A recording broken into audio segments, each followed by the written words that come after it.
नमस्ते। गणित में ना कुछ नियम बड़े सीधे लगते हैं, पर जैसे ही प्लस माइनस का चक्कर आता है अक्सर उलझन हो ही जाती है ना? तो आज हम पूर्णांकों के विभाजन यानी इंटीजर डिवीजन के इसी कोड को अनलॉक करेंगे। तैयार हैं? चलिए शुरू करते हैं। देखिए 12 को 4 से भाग देना तो भाई बच्चों का खेल है। सीधा सा जवाब है 3।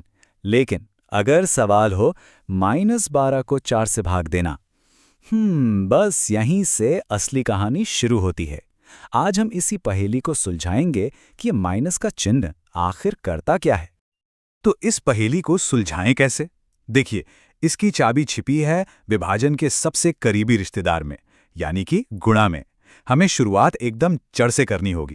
सबसे बुनियादी बात जो हमें समझनी है, विभाजन और गुणा एक ही सिक्के के दो पहलू हैं। मतलब वे एक दूसरे के बिल्कुल उल्टे हैं, लेकिन हमेशा साथ साथ चलते हैं। अगर एक को समझ लिया तो दूसरा अपने आप समझ आ जाता है। मिसाल के तौर पर, क्योंकि हम जानते हैं कि 4 को 3 से गुणा करने पर 12 आता है, तो बस इसी एक समीकरण से विभाजन के दो सच सामने आ जाते हैं। एक, 12 को 4 से भाग देने पर 3 मिलेगा, और दूसरा 12 को 3 से भाग देने पर 4 मिलेगा। यही है इनका गहरा रिश्ता। अच्छा, अब बात करते हैं सबसे जरूरी चीज की, चिन्हों के खेल की। यहीं पर अक्सर लोग गलती कर जाते हैं, लेकिन घबराने की कोई बात नहीं, ये असल में बहुत आसान है। ये बस कुछ सीधे साधी नियम हैं। तो पहली स्थिति देखते हैं। जब एक नेगेटिव पूर्णांक को एक पॉजिटिव पूर्णांक से भाग दिया जाता है, तब क्या होता है? इसका नियम एकदम सीधा है। पहला स्टेप, चिन्हों को थोड़ी देर के लिए भूल जाइए और संख्याओं को सामान्य तरीके से भाग दे दीजिए। दूसरा स्टेप, जो भी जवाब आए उसके आगे एक माइनस का चिन्ह लगा दीजिए, बस। जैसे -20 को 5 से भाग देना है, तो पहले 20 को 5 से भाग दिया, जवाब आया 4।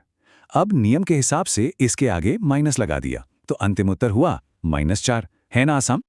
ठीक है, अब दूसरी स्थिति पर आते हैं। क्या होगा जब एक पॉजिटिव संख्या को एक नेगेटिव संख्या से भाग दिया जाए?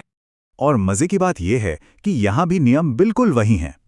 पहले सामान्य भाग करें और फिर उत्तर के आगे माइनस का चिन्ह लगा दें। सीधी सी बात है। अगर दो में से एक भी संख्या नेगेटिव है तो जवाब नेगेटिव ही होगा।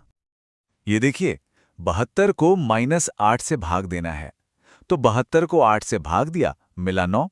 और क्योंकि एक संख्या नेगेटिव है तो जवाब के आगे माइनस लगा दिया, उत्तर है -9।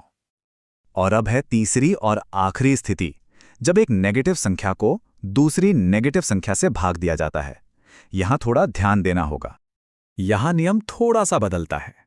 आप संख्याओं को सामान्य रूप से ही भाग दें, लेकिन इस बार जवाब पॉजिटिव होगा। इसे याद रखना बहुत आसान है। दो नेगेटिव मिलकर एक पॉजिटिव बनाते हैं।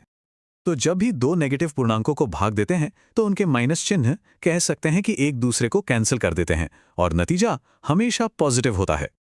तो इन सभी नियमों का सार क्या निकलता है? बहुत ही सिंपल है। अगर चिन्ह एक जैसे हैं, मतलब प्लस प्लस या फिर माइनस माइनस, तो जवाब हमेशा पॉजिटिव होगा। और अगर चिन्ह अलग अलग हैं, यानी एक प्लस और एक माइनस, तो जवाब हमेशा नेगेटिव ही होगा। बस इतनी सी बात याद रखनी है।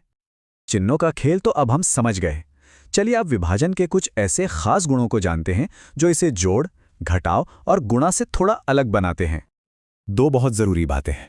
पहली, जरूरी नहीं कि एक पूर्णांक को दूसरे पूर्णांक से भाग देने पर जवाब हमेशा पूर्णांक ही हो। जैसे 8 को 3 से भाग देने पर जवाब दशमलव में आएगा। दूसरी बात, विभाजन में आप संख्याओं का क्रम नहीं बदल सकते। -8 को -4 से भाग देने पर 2 आता है, लेकिन -4 को -8 से भाग देने पर 0.5। दोनों बराबर नहीं है। अब एक बड़ा सवाल, गणित का वो नियम जो कभी भी किसी भी हालत में नहीं तोड़ा जा सकता। किसी भी पूर्णांक को 0 यानी 0 से भाग देने पर आखिर होता क्या है? इसका जवाब है, ये अर्थहीन है। गणित में किसी भी संख्या को 0 से भाग देना संभव ही नहीं है। ये परिभाषित ही नहीं किया गया है। इसका कोई मतलब नहीं निकलता। यहां एक बहुत महत्वपूर्ण अंतर समझना जरूरी है। किसी भी संख्या को 0 से भाग देना, a/0, अपरिभाषित है, नॉट डिफाइंड। लेकिन 0 को किसी भी दूसरी संख्या से भाग देना, 0/a, उसका जवाब हमेशा 0 ही होता है। ये एक बहुत ही अहम बिंदु है, इसे हमेशा याद रखिएगा।